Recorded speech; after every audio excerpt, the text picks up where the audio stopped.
Hello everyone. Today on our podcast, we have with us Vidya Madhavan, who is the founder of a very interesting app called Schmooze. And she was also in the Forbes 30 under 30 Asia list this year. So, welcome, Vidya. It's great speaking to you and having you on our podcast. Pleasure to have you here. How are you doing? Thank you so much, Ambuj. Great to meet you. I've been doing very good. Thanks. Okay, so Vidya, I would like to start our conversation by asking you, why do you think Forbes selected the founders of a dating app in their 30 under 30 list this time? Well, I would actually say you should ask Forbes this question, but I think I mean my guess is that it's probably more about consumer tech and consumer trends and less about dating, because what we've sort of accomplished or what we are doing with Schmooze is changing the narrative of how people have historically dated in India or not dated in India. And this, like, it's an innovative way to meet, right? So I think it's more of a probably Forbes has recognized us for catching on to or creating a new consumer trend rather than, putting us in the box of a dating app solely. Interesting. I would like to deep dive into what Schmooze is and other aspects of it later in the podcast. But let's begin by discussing your journey, like from beds, prior to beds. So tell us something about your school days. Did you always want to be an entrepreneur growing up, or what were your aspirations when you were in school? So yeah, I've always wanted to be. I think entrepreneur is still a more newer word for me, and maybe for most of us. I think growing up, like at least in school, I had never heard the word entrepreneur, but I had definitely heard and read a little bit about Tatas and Birlas of the day. So my hope was to be like them and create something of value someday. And we've Wow, not interesting. historically called them as entrepreneurs, right? Like if you Yeah, think of what they were called 20 years back. correct, correct. I think we used to call these people businessmen only, if I'm not wrong. Yeah, exactly. Yeah, yeah. Also, we know from your blog actually that you had a Bhagavad Gita teacher in school who used to make you write some Yeah. diary on a daily basis. Yeah. So tell us more about that, and also tell us how did that habit of writing a diary on a daily level helped you as a person, or maybe us to gain clarity about life. Sure. So, firstly, I mean, this is really, really deep research, by the way. So yeah, I think learning the Gita at a young age, of course, has shaped me a lot, and I think it's been a core part of my personality. And it's interesting that we talk about the diary because, today I actually wrote something in my diary in the afternoon, which is something I don't usually do in work hours, but I was like so irritated about something that I decided, no, I'm just going to go and, reflect and write on this now. So I think, I think writing or documenting something over the years has helped me do two things. One is, of course, just to, keep a memory of sorts to kind of something that helps you go back and reflect, understand your own trajectory. Sometimes I go back and see what did I write when I was in 10th standard, for instance. Um, I've been surprised that I appreciate the Vidya from 10th standard a lot more than I do today. And I feel like, wow, I have a couple of things to learn based on how I used to think back in the day. So, I mean, of Mm. course, this can be different for different people based on what you go back and read. But definitely helps in understanding your own journey, your own trajectory, both the good and the bad things, right? It's helpful to know that, hey, these were the wrong things I had done. So this is what I'm doing differently, or I should keep this in mind. The second, of course, I also don't go back a lot and read old stuff. I must say that. I thought that that is what writing a diary should do, but I've come to realize that just documenting your thoughts helps in the process of reflection. Even today, when I said, I went and wrote something in my diary, I actually went to complain about a situation. But by the time I was done writing, I sort of had a solution for myself, which Oh, was like, wow. hey, because you can't control situations that are beyond you, but what you can change is how you react in certain situations. So that's, and like more details is what I came back with. So yeah, I think writing a diary has been helpful. But these were the two things. Like one is of course understanding your own trajectory, and the second is more importantly, like it helps in reflection and controlling your thoughts and actions better. Wow, it's totally amazing, and especially very much relatable for me because I have started writing my own. I have started journaling from this year only, and even I Nice. find this very helpful in getting to clarity, and especially if I'm overwhelmed, if I'm not able to decide, or I'm, as you mentioned, if I want to complain. So I can't go to my friend or someone to complain every time. Maybe it's not good for them as well. But diary just Yeah, helps as an outlet. It works as an outlet, and it helps at least me pacify myself. It's really interesting absolutely. that you Yeah, have been doing it for so long. yeah, I think all thanks to the teacher. And so, do you follow any process while writing? Like No, any? yeah, no, Mhm. nothing. Like it's just a thought dump. And Okay. it's also interesting, you realize that the extreme feelings of happiness, or of course like sadness, or whatever those positive and negative emotions are, uh, take up a lot more space than Mhm. the mediocre or the Hmm. middle part of the funnel, right? Like there'll be many days where Interesting. you won't have much to write because, hey, I just went to class, I came back, I had chai with Hmm. my friends. So yeah, it's Correct. just interesting. So no, I don't follow any process. If you have any tips, please let me know about processes though. No, I think I'm very novice to share any tips, at least in front of you. But I would really suggest that you can that you should definitely consider publishing it maybe sometime later. It could be Oh a my great source God. of learning for people who will read it. Hey, I have to say one thing, like something I've Yeah. started doing now. I've moved my diary to be digital. Okay. It was always like handwritten stuff where I would have like arrows and things around Mm-hmm. it, but it's become digital, and it's just a WhatsApp group of me called My Diary. And Mm-hmm. what I've started doing is adding photos, Oh. because I mean, I this is a more recent thing. I like this because I think a photo just makes something way more visual. Not Hmm. every day, but sometimes when you have, things where photos make more sense. Right. But how did you convert your like old handwritten diary No, I entries didn't. into the okay, you I didn't. didn't do anything. No, I didn't do anything about it. Like those are large books at home. Wow.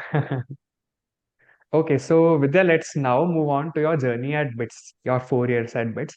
Tell us how were your 4 years, and if you were to share one biggest learning from that period, what would that be? Absolutely. Yeah, I think the theme of my 4 years at BITS on reflecting back is, of course, it was about learning new things. Um, and I think it was about learning things that I had. Yeah, that's why it's called learning. It was about picking up skills that I didn't have. And but then I think overall, I loved my 4 years at BITS a lot. Probably something that most BITSians would say. Such low pressure environment to do whatever you want. I think starting from the 0% attendance, it sort of sets Mhm. the theme for how people Right. here are going to be. It is like so chill, and so are the friends. I think in fact, one of my closest friends from BITS actually works with us at Schmooze. Oh, wow. Apparently, I used to joke, like this another Bitsian friend reminded me, I used to joke that, yeah, whenever I start a company, I really want to hire Jyotsna one day. So she told me also this has happened. But no, so loved my 4 years at BITS. Um, I can like wide range of things that I actually explored. I really wanted to get deep in the world of economics and finance, which I got to learn. So I'll share a lot of goat stuff because I mean I think being a goat is like very core central to my personality.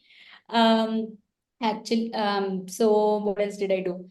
Um, I actually wanted to. I had some goals in terms of English proficiency. So when I came to BITS and I first read the EPC newsletter, I realized that it was so hard for me to even read one full paragraph completely. I mean, I thought I was good, but I used to read the newspaper every day at home. But again, the newspaper that I used to read was Times of India, which was like so basic. So after reading these EPC newsletters, my goal was one day I should be able to write something like this. Mhm. Um, and of course, this has a lot of steps, right? So I think I started learning English at some level.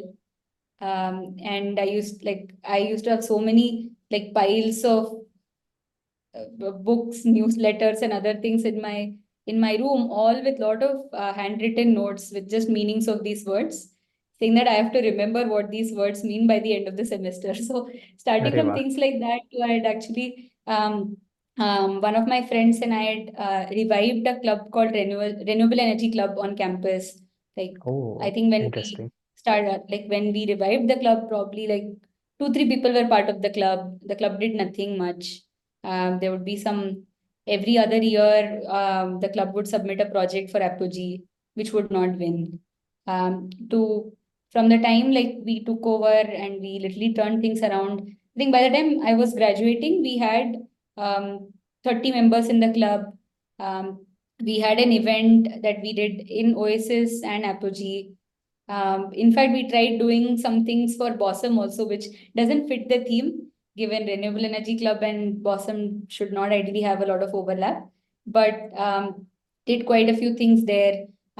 Organized like solar cooking drive in and around Pilani. So those were very interesting things to actually interact with people that were not like us. And I hear that the club is still there on campus and some of those events are still continuing. So that probably is a sense of the fact that something will happen during those 4 years. The other thing that I also did was had a chance to just start a small women's cricket community on campus, Oh, wow. um, which was good. I mean, it was fun. We used to have a few matches. Like it's hard to bring a group of girls together at Mira Bhavan to play cricket, but it was Mhm. fun.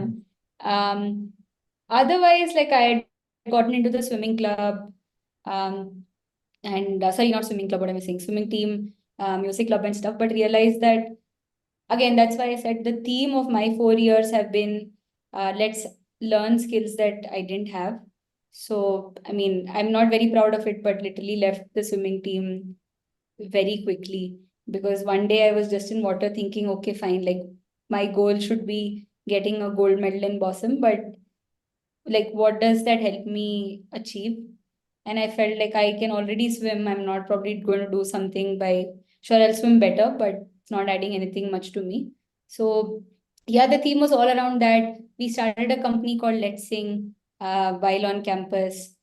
Today, while we run Schmooze, I realized that there were so many things that we did not do.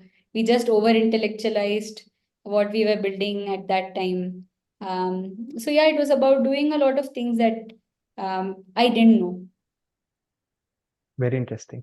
By the way, I want to ask, do you still get to play cricket while being a founder now? Yeah, so I've been trying to get my team to play cricket. Mhm. I've been saying this for the last 2 months. I think so until recently, we used to be working on Saturdays also. Then Hmm. Sunday is that one day where, everyone just wants to be at home. So not being able to Right. figure out, but we have a small park behind our office. So yeah, we have to figure out how to play cricket there soon. But actually, while at Stanford, we used to play, my husband and I used to play cricket. Oh, So that wow. was pretty interesting because a lot of um, there were people from other Commonwealth nations Okay. Yeah. who understood what cricket is, and it is always fun Nice. to make a Britisher run and get the ball. Right. I'm sure. So you mentioned a very interesting point and a very commendable one that you had a very learning oriented mindset when you were at BITS. So was this something you had always had, or was this something you developed during BITS, maybe because of something that happened? Yeah, it was definitely. I don't know if that was. It's actually a good question. I need to think. Hmm. Okay. See, I told you when I was in school, I felt like I wanted to become like the Tatas and Birlas one day. Now, just as much in school, even while at BITS, I had no idea what would take me there. So the goal was always like, pick up as many different things as you can because you don't know what will take you there. So that was as Right. simple as that. So of course you have to hit a particular level of proficiency in something to to because there is some. I would definitely say there is merit and excellence. Agar if you just pick up something and leave it, that doesn't teach you anything. Right. Because when the going gets tough, everyone will leave things. So then you are more of a quitter. Mhm. You're not an explorer or you're not learning things. But once you Mhm. pick something, you really do well because no matter what you pick up, be it learning English, be it playing cricket or whatever it is, I think that path towards excellence has lots of ups and downs. And just the fact of going through that ups and downs teaches you a lot, like it builds you as a person. So once you go through that, I think then you're just going through that cycle over and over every time you learn something new, no matter what it is. So I do think, I mean, yeah, the growing up, the thought was always like, kya pata kab kya kaam aa jaye, like, just learn whatever broadly seems helpful. Like, for instance, I don't dance. I Mm. and I don't plan on learning either. Like I never planned on learning. And I didn't feel that अब dance करके कुछ हो जा like I mean with due respect to everyone who can dance, I mean I never felt that my goal of where I want to get to can be Mhm. accomplished by learning to dance. Yeah, So yeah. yeah, I think that's been the thought process. Of course, with age and by just learning more about the world, you have a better idea of where you want to get to, what your strengths are, what your weaknesses are, what you should be doubling down on. But again, like I think the difference between me at school and me in bits, like it's a 17-year-old person at the end of the day. I think if there were things that happened to the contrary, I would have probably learned something ulta, right? But that didn't really, like, no incident happened during those 4 years to make me feel like, nahi, this is, a wrong approach. You would rather be Mm. doing something else. So that didn't happen. So that thought sort of continued. Very interesting. You mentioned that you don't dance and you never felt that maybe dance could be something that can get you where you want to be. But we know that Yeah. you do have a YouTube channel where you sing very well through whistling. So if you could tell us a little bit about that. Yeah. Because I Yeah. went through a When I was lot of telling you your about dance, I videos. was actually thinking, what am I saying? um, No, so I mean, again, there is a difference between a hobby and a skill that I want to learn professionally. But Mhm. so yeah, I used to sing growing up and never learned, but used to sing growing up. Picked up whistling somewhere down the line. Uh, I mean, if I tell you the whistling story, that's the story for another podcast altogether. But picked up whistling at some point during my school, and I really loved it because I think um, I've always enjoyed um, I've always enjoyed the attention of being unique Mm. whenever that's represented itself.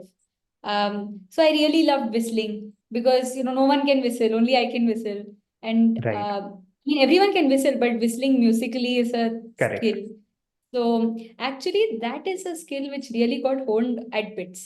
So Oh. at BITS, I mean, I knew I could whistle, and I think I probably whistled once in some Ganesh Chaturthi function in the building, but that was the scale of it because I used to sing. Now at BITS, see, the thing is, like, you can't be singing throughout the day in your room because someone or the other is getting disturbed there, right? Like, and they don't want to hear the song that you are singing. Um, so, so then maybe I pivoted to whistling, but it was very funny. Like every time I used to whistle, and I used to whistle at actually much late at night also. If I'm awake, like subconsciously I'm whistling. So some of my wingies used to like send me notes saying, "Thanks for whistling. We want to go to the washroom. We were scared, so now we are not." And another incident happened while at BITS where one day I was whistling, I think in while taking shower. And Mm-hmm. in Meera Bhavan, of course, if there is a plumber or any guy entering the hostel, the Supri makes an announcement. So Mm. she made an announcement that the plumber is coming to whatever ninth block. And then this other bingy of mine, she thought that the plumber was whistling at her. She went and complained Oh. to the Supri ki aise hua, so and so thing happened, and something is going on. Mm. Few days later, we had the freshers' night in Meera Bhavan where I whistled. That's literally the largest crowd I've whistled to, some 150 people. So anyway, at the freshers' night when I whistled, this girl walks up to me and she says, "Do you often whistle?" I said, "Yeah." "Do you whistle in bathrooms also?" I said, "Yeah, I'm sure." And then we had to go back and we said sorry to that plumber, ki bhaiya, sorry, it was not you. It was but anyway, so I've whistled quite a bit at bits. I think my wingies encouraged me quite a lot more. And eventually, then I started looking for places to do this professionally. I was looking at are there more people like this, and discovered a small group in Bombay. So it was like 10 or 15 of us that started whistling. And through that, I got to participate in the World Whistling Convention. Wow. So I was ranked second for Oh, in my wow. group for that.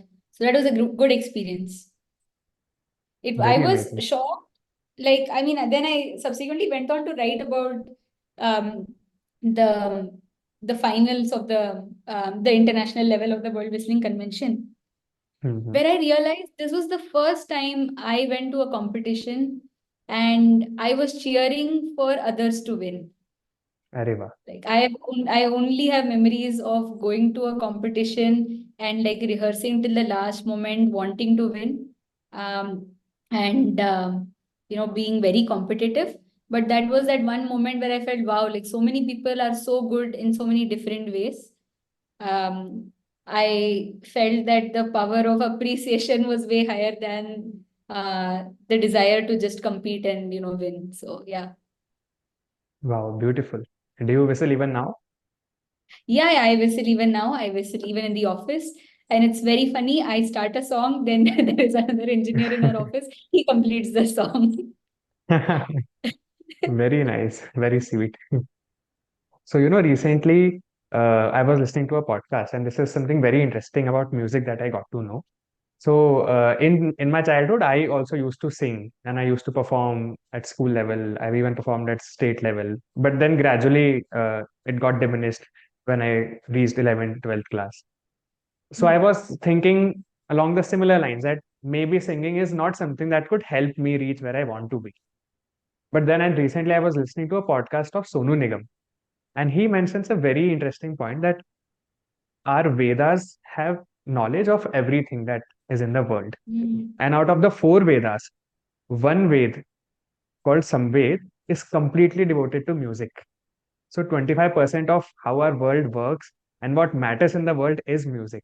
And we don't usually give that much significance to music. So like I was just Very interesting. spellbound when I heard this. Yeah, actually, that's a very interesting point. Mm. Very true. Do you think this artistic side of yours, or maybe so to speak, the feeling that whistling or music gives to you has helped you in your professional career or in life in general as well? I actually don't know, Ambuj. I've also thought about it. I thought about this a few months back. I was listening to, so I don't listen to a lot of music while working. Um, Hmm. Most people in our office do. And it is not a I love to listen to music or don't like. I mean, I just don't bother enough to put on my earphones. Hmm. So one day I just listened to a Rahman musical. So I mean, a huge Rahman fan. Hmm. Um, I think I only listen to his works over and over most often. So anyway, I was listening to this album and I was so excited and happy that day. And I was thinking, hey, is this the impact of music? Maybe, there's something to reflect. I'm Hmm. sure what sort of things we listen um, change our way of thinking quite a bit. so on and so forth. And then like 2, 3 days later, I came back, I realized I was equally happy. So then I felt, it's probably not just the music, it's probably a change. If you don't listen, like every day you come to the office, you do similar things. And one day you've listened, that just changed your mood. I'm sure if one of the days if I tell our team, like, hey, after lunch break, like let's just all play for whatever, half an hour, 1 hour. I think that change just you just need a little bit of deviation to Very true. spark a little bit of creativity. Otherwise, it's hard to be creative when you're doing something monotonous. So, in fact, Correct. like, yeah, there's someone in our team, we're just working on something related to growth. And I was telling him, hey, like, if you keep staring at the same laptop, you will get the same answer that, you probably got yesterday. So, why don't show up in office for the next 2 days? Probably go Wow. out, explore the city. Maybe you'll get more ideas, talk to more people instead of staring at your laptop. So, I think I'm just saying, like, while I don't have a direct answer to your question, I feel when you're doing things that require a little bit of creativity, um, we need to figure out things that make us that help us think a little differently. For Mhm. for different people, it is different things. Obviously, for someone, it might be just reading a novel, which is very different from the work they do. So I think it's just a little bit of distraction and spark that you need. Interesting. Very, very well put. Okay, so now I would like to move on to your MBA journey. So please tell us, how did you, in the first place, decide that you want to go for an MBA? Hmm. Yeah, please go ahead. Then I'll ask the second question. Sure. See, my name is Vidya. I have to go accumulate more knowledge. And I think um, my parents definitely felt really bad when I was at McKinsey and I said, I love what I do here. My parents are very Hmm. sad saying that, Acha, so you won't study further. Is this because you're getting paid very well? You think money is so important that you don't need to study? And I was like, we are going to a very different territory. That's not what I think. Um, so anyway, I'm not saying did it for my parents, but definitely, I think if I'd come to them and said while at McKinsey that, hey, I'm going to start a company and this is what I'm going to do full time, they would have definitely had more problems than they do today. Today, they're like, you have ticked the boxes that we wanted you to tick, so now do whatever you want. But how did I decide I wanted to do an MBA? Yeah, see, I mean, definitely parents and that part of the influence is huge. I definitely wanted to ensure that they are happy. I'm their only child. But outside of that, I think if I had not started up or if I did not want to start up, I I would have probably continued in the roles that I was at. Um, as I said, like I did want to start up and be in this journey. And from what I used to think, back in the day, as you rightly said, we would call a Tata or Birla as, businessmen, right? And I think the evolution of going from looking at Tatas and Birlas as business people to, looking at Mark Zuckerberg or Bill Gates and the other folks, the evolution is basically the layer of technology. And from factories to software is the transition, right? And that transition just represents a very different way of thinking that I definitely didn't know a lot about, which is ironic. I say that having graduated as an engineer, but I think I didn't know a lot about that. And as a result, I particularly wanted to actually go to Stanford because Stanford sort of represents, the North Star of what a tech-based startup ecosystem look like. So as a result, I really wanted to get there. I was fortunate enough to get in. That's why I went. Otherwise, I might not have gone. Very interesting. And on your LinkedIn, you have mentioned that Stanford helped you discover what really matters most to you. So tell us, what Yeah. is it and how did you discover? Was there a process or what did you do exactly? Yeah, so this is a very good question. And I thought about this just 10 minutes back when you asked me something else. So going in, at Stanford, we have an essay question which says, what matters the most to you? and why. And while going in, I thought doing things not done before mattered the most to me. And I briefly alluded to that. Like, I felt I love to be unique and I love to stand out. But during those 2 3 years, I realized that learning, there are two things. I mean, I still don't have that one answer, but two things. One, I would say, is learning, which I did tell you, right? Like, if I go back to my journey at BITS, and like it's been a continuous process, but I love learning. And the second thing is, I think, gaining respect for people in and around me matters the most to me. So, I mean, yeah, while most is a superlative, I've given you two answers, but I hope to narrow it down to one answer in the coming years. And how did you realize this thing, like these two things? Yeah, actually, it was, see, I think more than Stanford, like business school in general, helped with two things. Actually, three things. One is the age or the time at which you go to business school. So the fact that I didn't go to business school right after undergrad meant that I had um, some real life experiences outside of just studying, right? Like, I mean, everything that you've done before is just like very academic.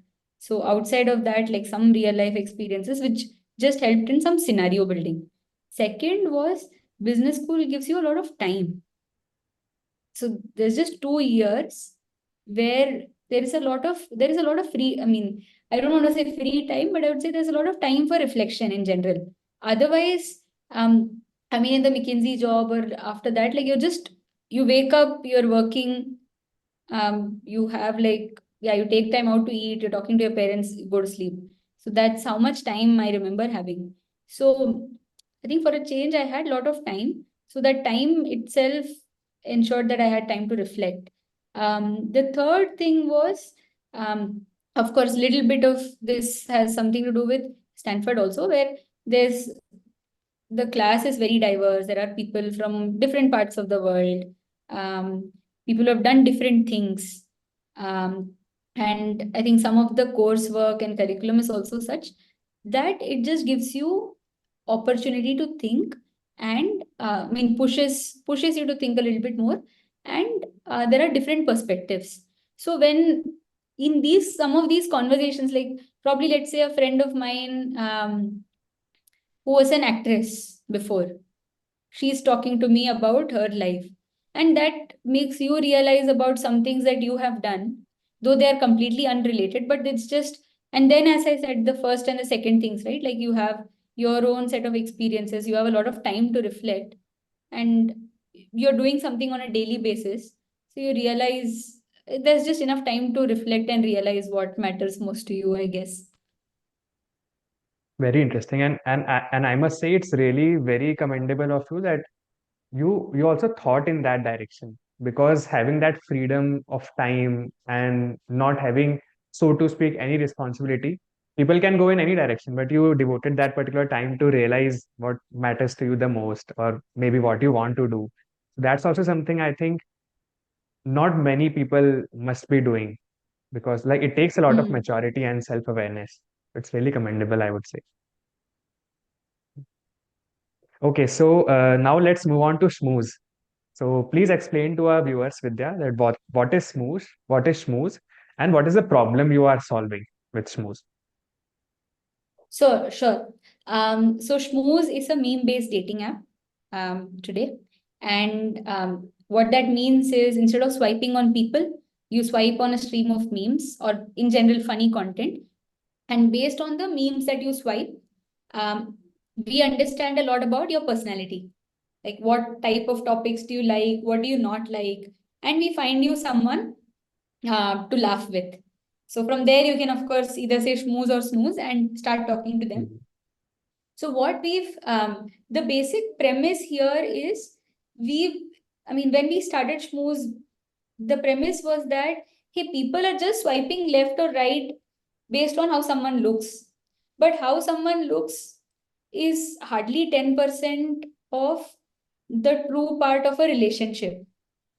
Right. And the true part of a relationship is a lot more deeper. It is about having shared interests, it's about a shared perspective. And that we realized, while I can't give you essays to read and say, hey, what do you think about this essay? I'll show that to another match.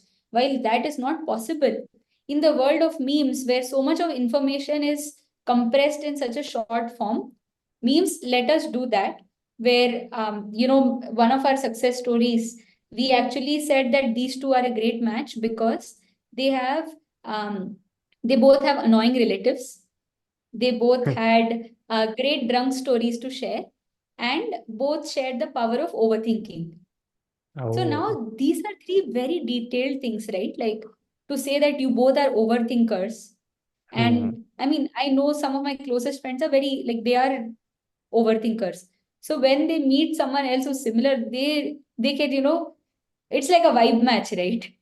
Right. Um, so that's what we do at Schmooze. And what we're trying to accomplish is we actually think that people's vibes should match, um, far more than just like that getting into that swipe fatigue of just swiping based on how someone looks. And that puts so much stress on you and on the other person.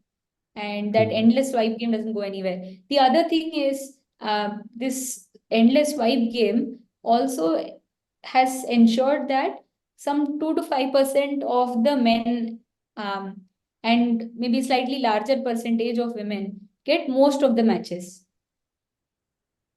and most of the remaining people don't, which is weird because, see, Hmm.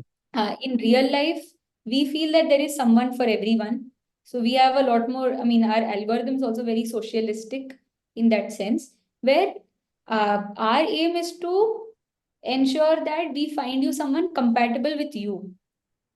If, if one guy has been swiped right by 5,000 girls, that doesn't mean that Vidya, who is the 5,001st girl on Schmooze, will be seen the same match, Makes because sense. that guy was a match for those 5,000 people, right? Like, but Vidya is a different person. So you should show Vidya someone that she's likely to be compatible with. So ours Right. is more into, we are more into compatibility than into just ranking everyone and saying like these are the most popular people.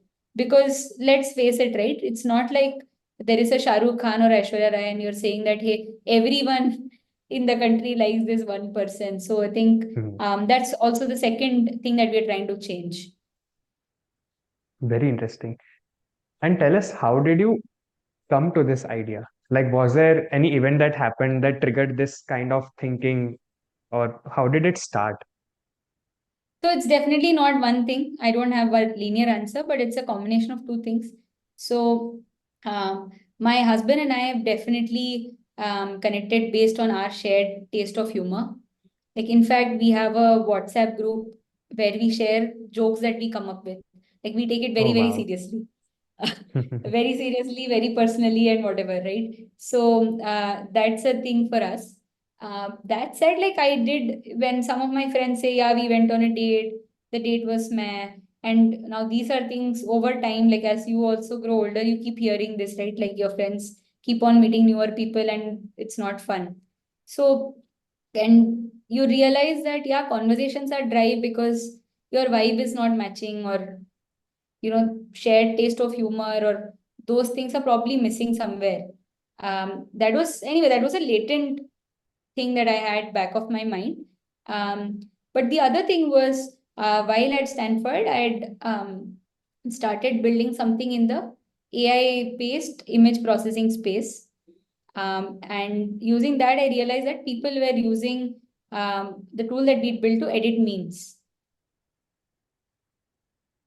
Also, obviously, I was searching for use cases that people would use the tool for. Um, because this is like 2019. No one was talking about, or Hmm. people are not talking about AI as much as everyone is talking about it today. So the idea was, Hmm. let's just understand what people are using these things for. And when we saw people are using it to edit memes, that made me feel that, hey, is there a world where I can create a happy social media platform? Because Hmm. at the end of the day, social media platforms of today don't make us feel good about ourselves. True. Generally we come back from a session on Instagram feeling bad. Like you just feel like, okay, everyone's life is amazing, everyone is traveling, everyone is doing this, people are having a great time. I'm only stuck doing what I'm doing, right? So my thought was like, can I create a happy social media platform? And the world moved when it was text based. We had Facebook. When it was based on images, we had Instagram. So I was thinking like, hey, but now Instagram is seeing an explosion of memes. Can I create the next social media platform which is based on memes and sort of with the undertone of let's just ensure that interactions are now very happy. But that journey actually made me realize that hey, people are really loving when they're connected based on memes. And I discovered these things that I shared with you about, hey, now so much of information is being compressed. Can I match people? And of course, that's when my own story came up where I realized that, how do if I had met Raghav back in the day, there was no proxy to say like, hey, ye test le lo, and can figure out are you compatible or not. But with memes, you can sort of do that where I can say, hey, like what you guys are like, and can I match you? So that's when we came up with the idea, released it, and then we saw a lot of traction for what we built. Very interesting. Tell us, how has building Schmooze, if at all, changed your perspective about relationships or about dating? Something that you didn't know or didn't see through this perspective, but now you could see it. Interesting. So, see, this is like every day I just see so many things, think what I knew, what I didn't know. They're all like sort of merged at this point. But I think dating behaviors are shaped over time. There was a time where dating was not a thing in India. Dating apps were definitely not a thing. And then, like, for instance, Tinder, Bumble, Hinge have sort of established what online dating looks like in the country. So there is a lot of learning and unlearning that people will go through in the coming years when they use platforms like Schmooze. There is that conscious thinking that goes into how we design the platform, where we say, hey, I can't come radically. I mean, sure, what we are building, we might think that that's the best thing on earth, but I can't come and give a completely new product to folks and expect them to know how to use it. I mean, I told you a couple of things, right? Our algorithm is Right, like this, or right. matching is like this, but people have to feel that, and like sort of high tech stuff need to be dumbed down. And there is a learning curve. I can't, because people have been used to certain products, we saw always build with a layer of familiarity, Hmm. and then we push our own stuff. Because if the platform is not familiar given what people are used to, it becomes very difficult to grasp what is going on. Makes um, sense. Yeah.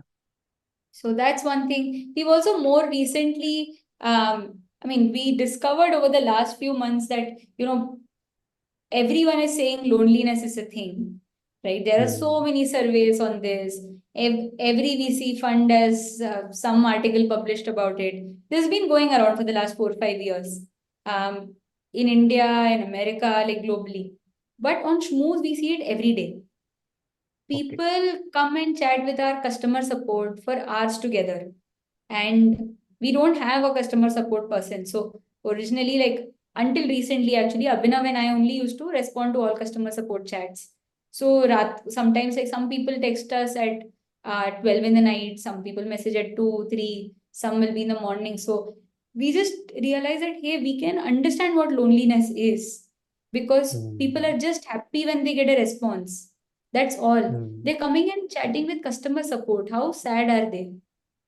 Yeah. But again, so what did we learn from this, right? So we just realized that we see every day what loneliness looks like. The the thing though is people are looking for solutions to loneliness on their phones, not outside. So we've decided that Schmooze today, while we started off as a dating product, we currently look at ourselves as a human interaction sort of a platform where when you have matches that you want to talk to, you're obviously going to talk to your matches. But there are so many times when you're just bored. When you want to talk to someone, there are feelings that you want to express. You don't know to whom. So you sort of need a wall to bounce that off with. And that's why we've created a few AI bots. So a couple of them that we have today, one of them is called Roast, where this roast just, it just roasts you basically. And people are having a lot of fun with this. Wow. I hoped that this would work, but I am surprised at how well it is working. Both girls and guys are using roast a lot.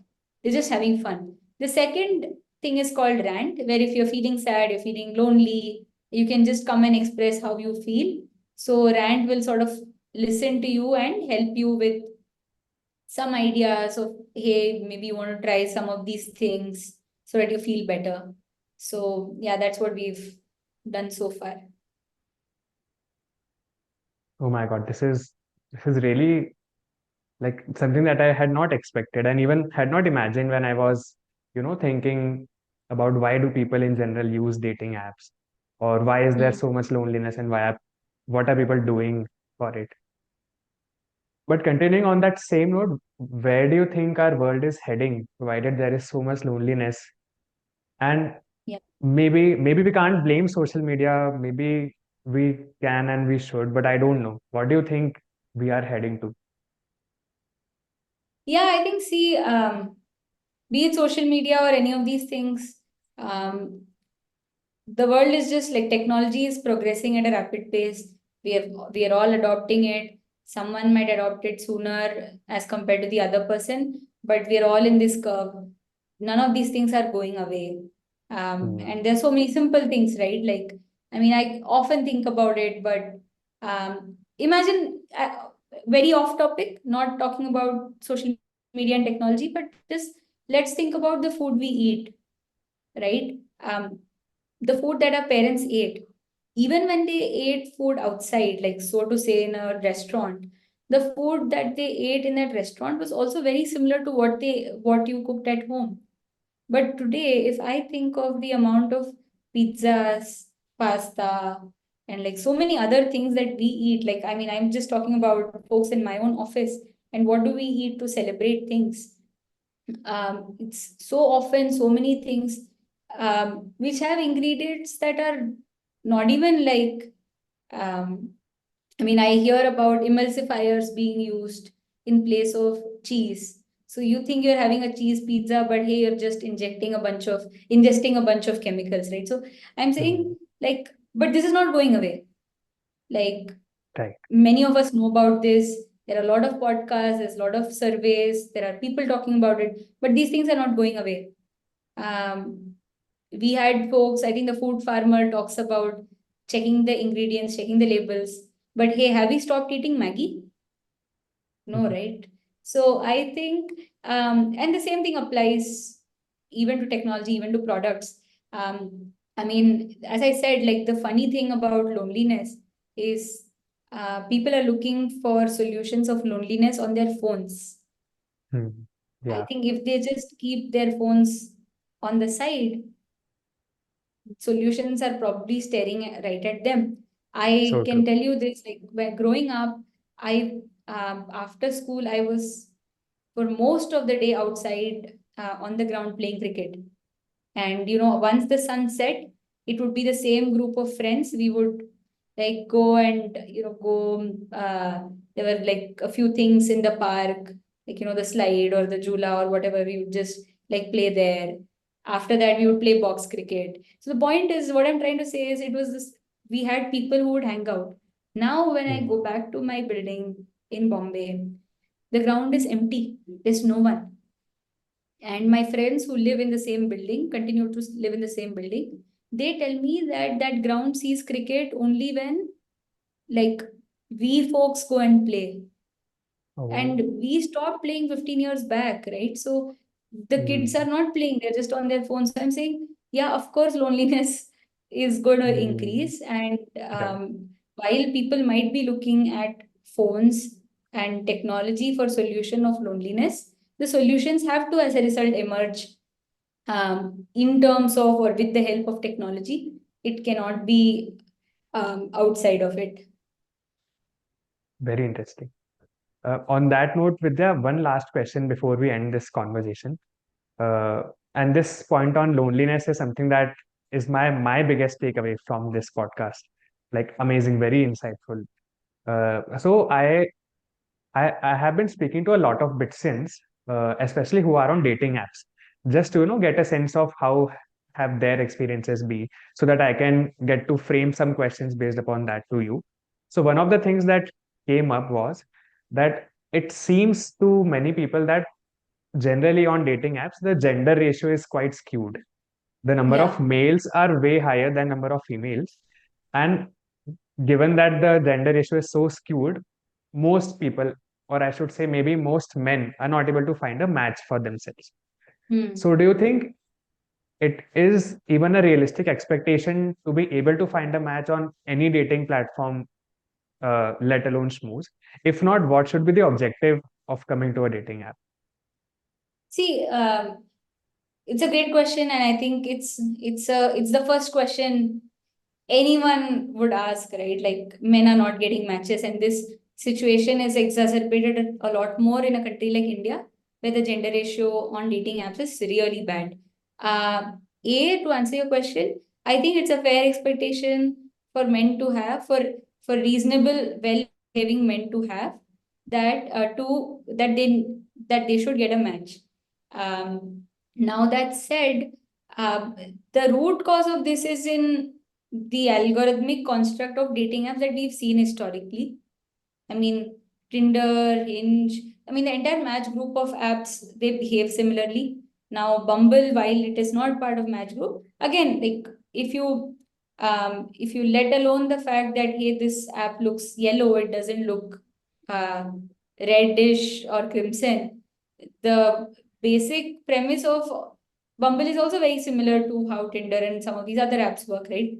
They're all based on swiping, and the basic Right. construct, as I said, it goes back to most matches going to few people. As a Right. result of which, most people, I mean, let's just talk about men. Most men end up being matchless. And then there is that just the way the platform works, how monetization works. The platform makes money by postponing a match, so on and so forth, right? So it's not Indian men, but it's the underlying construct of how the platform works and what helps it monetize. I think I'm so I think the basis of this, see, whereas when you think of matrimonial platforms like Shadi.com or Bharat Matrimony and like bunch of them in India, um, it's not like Indian men don't find matches on Mm. matrimony apps, right? So it's Right. just about the underlying construct. And as I said, like again on Schmooze, the algorithmic choice that we have taken is saying that, hey, we are as a platform, we are not going to build in a way where most of the matches get skewed to few of the people. It is based on compatibility, and compatibility, if I rank, if I say, imagine a matrix of 1 lakh guys and 1 lakh girls, right? I have to just find people who are compatible with each other. I am not saying 1 lakh girls are here, 1 lakh guys are here, and these top 10 only I will match with all the 1 lakh girls. I'm not saying that. What I'm saying is, I will just find who is the right fit for everyone. So that way, sort of the win win. I mean, it's a win win. So, yeah, I'm saying not just about Schmooze, but any platform. If if a platform has to truly provide value, it has to sort of change its algorithmic choice. Got it. Very interesting. Very, very valid point. Okay. Thank you, Vidyadi. Thank you for your time. It has been really a pleasure speaking to you. And it was very insightful. I got to learn a lot of new things, a lot of new perspectives. And the whole Bitsin community wish you all the very best for Schmooze and for everything. Thank you so much, Ambuj. It was a pleasure talking to you. So well researched, and I really loved answering the questions. Thank you.